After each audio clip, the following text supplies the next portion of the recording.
اعوذ باللہ من الشیطان الرجیم بسم اللہ الرحمن الرحیم۔ سورہ شعراء آیات نمبر 69 تا 104 میں دوسرا واقعہ حضرت ابراہیم علیہ السلام اور ان کی قوم کا بیان کیا گیا ہے۔ اعوذ باللہ من الشیطان الرجیم واتل علیہم نبأ ابراہیم۔ اے پیغمبر صلی اللہ علیہ وآلہ وسلم، آپ ان کو ابراہیم علیہ السلام کا واقعہ بھی سنا دیں۔ اذ قال لأبیہ وقومہ ما تعبدون، کہ جب اس نے اپنے باپ اور اپنی قوم کے لوگوں سے پوچھا تھا کہ یہ کیا چیزیں ہیں جن کی تم عبادت کرتے ہو؟ قالوا نعبد اصناما فنظل لها عاکفین، انہوں نے جواب دیا کہ ہم بتوں کی پرستش کرتے ہیں اور ہر وقت انہی کے سامنے بیٹھے رہتے ہیں۔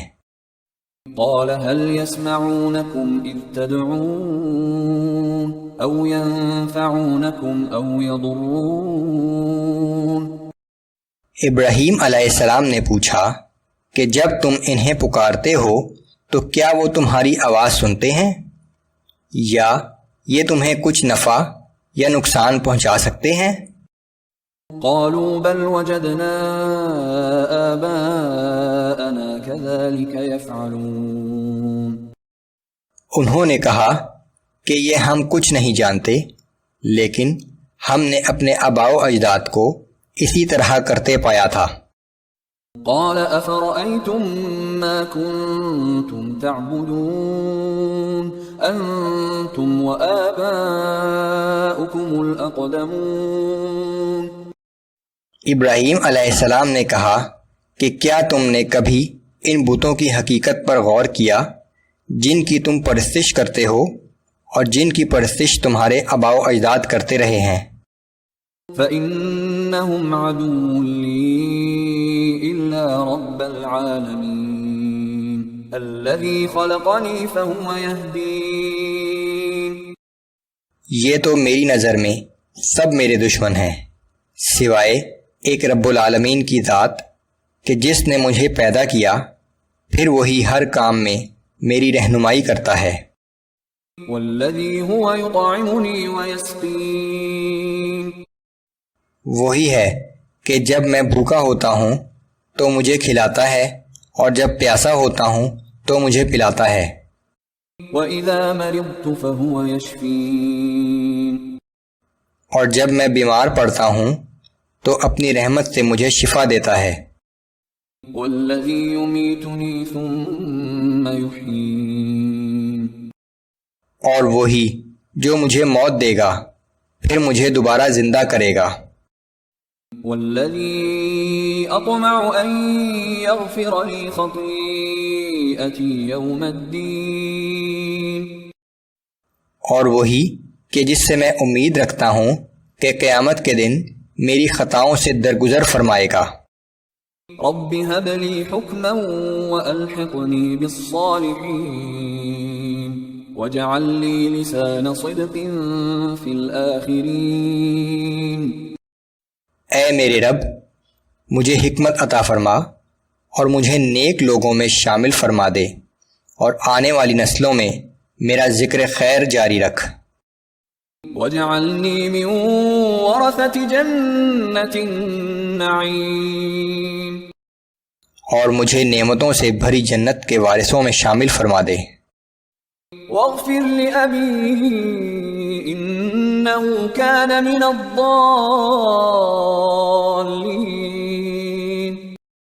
اور میرے باپ کو بخش دے کہ بے شک وہ گمراہوں میں سے ہے۔ وَلَا تُخْزِنِي يَوْمَ يُبْعَثُونَ يَوْمَ لَا يَنفَعُ مَالٌ وَلَا بَنُونَ، اور مجھے اس دن رسوا نہ کرنا جس دن سب لوگ دوبارہ زندہ کر کے اٹھائے جائیں گے، جس دن نہ مال و دولت ہی کام آئے گی اور نہ ہی اولاد کوئی فائدہ پہنچا سکے گی۔ إِلَّا مَنْ أَتَى اللَّهَ بِقَلْبٍ سَلِيمٍ، مگر ہاں وہ شخص نفع میں رہے گا جو اللہ کے حضور قلب سلیم لے کر آیا۔ وَأُزْلِفَتِ الْجَنَّةُ لِلْمُتَّقِينَ وَبُرِّزَتِ الْجَحِيمُ لِلْغَاوِينَ، اور اس دن جنت پرہیزگاروں کے قریب لائی جائے گی اور جہنم گمراہوں کے سامنے ظاہر کر دی جائے گی۔ وَقِيلَ لَهُمْ أَيْنَ مَا كُنتُمْ تَعْبُدُونَ مِن دُونِ اللَّهِ هَلْ يَنصُرُونَكُمْ أَوْ يَنتَصِرُونَ، اور ان گمراہوں سے پوچھا جائے گا کہ آج کہاں ہیں وہ جن کی تم اللہ کے سوا عبادت کیا کرتے تھے؟ کیا وہ تمہاری مدد کر سکتے ہیں یا اپنے آپ ہی کو بچا سکتے ہیں؟ فَكُبْكِبُوا فِيهَا هُمْ وَالْغَاوُونَ وَجُنُودُ إِبْلِيسَ أَجْمَعُونَ، پھر وہ باطل معبود اور گمراہ لوگ جو ان کی بندگی کرتے تھے اور شیطان کے لشکر سب کے سب اوندھے منہ جہنم میں ڈال دیے جائیں گے۔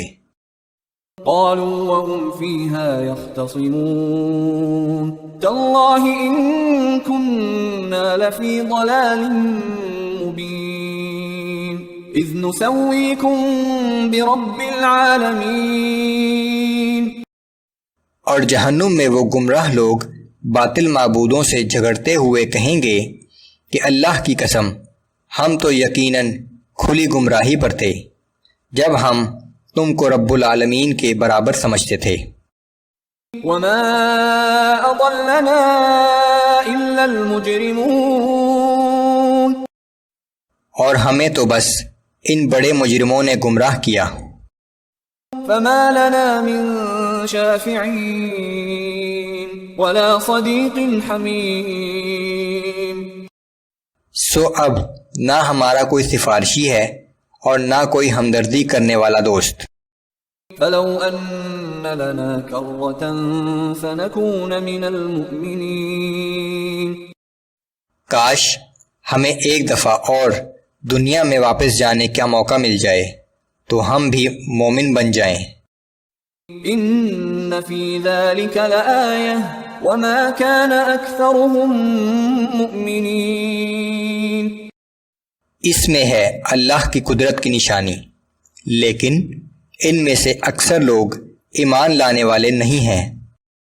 وَإِنَّ رَبَّكَ لَهُوَ الْعَزِيزُ الرَّحِيمُ، بے شک آپ کا رب زبردست قوت کا مالک لیکن ہر وقت رحم کرنے والا ہے۔